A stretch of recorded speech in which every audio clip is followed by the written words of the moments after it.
New York, Money. Senator Elizabeth Warren accused Wells Fargo CEO Tim Sloan of trying to cover up the scandal over fake accounts at the bank and said he deserves to get fired. "You enabled this fake account scandal. You got rich off it, and then you tried to cover it up," Warren said during a fiery exchange Tuesday at a hearing of the Senate Banking Committee. Lawmakers from both parties condemned Wells Fargo for repeatedly ripping off customers. The Democrat from Massachusetts said she has no faith that Sloan, a 30-year veteran of the bank who became CEO a year ago, is the right person to fix things.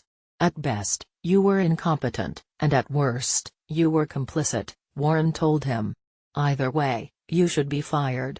Sloan admitted he wasn't perfect, but insisted he's forced fundamental changes to fix the bank's rotten sales culture. He was slammed by Republicans, too.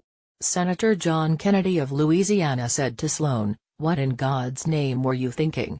Kennedy emphasized he's not anti-business. "I'm not against big. With all due respect, I'm against dumb."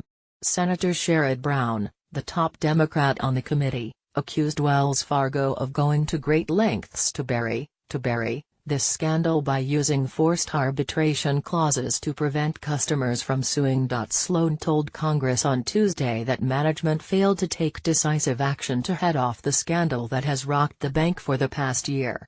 "We recognized too late the full scope and seriousness of the problems," Sloan told lawmakers. Sloan, who took over for longtime CEO John Stumpf last fall, seemed to place some blame on his predecessor.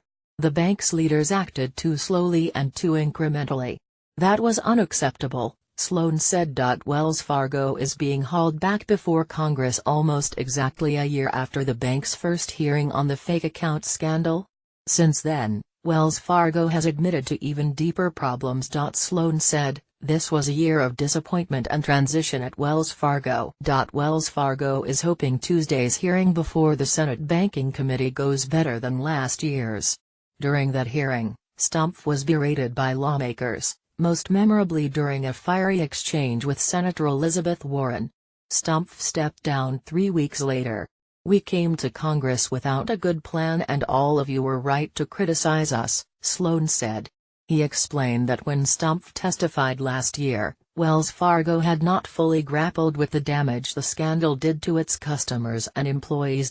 Wells Fargo is trying to put out the firestorm by detailing the many steps the bank has taken to fix its broken sales culture. Sloan plans to emphasize that Wells Fargo has held its former leaders accountable, revamped its unrealistic sales goals, reached a $142 million class action settlement with customers and agreed to dig deeper into its problems. A company-wide review of Wells Fargo's sales tactics and interactions with customers has resulted in more bad news.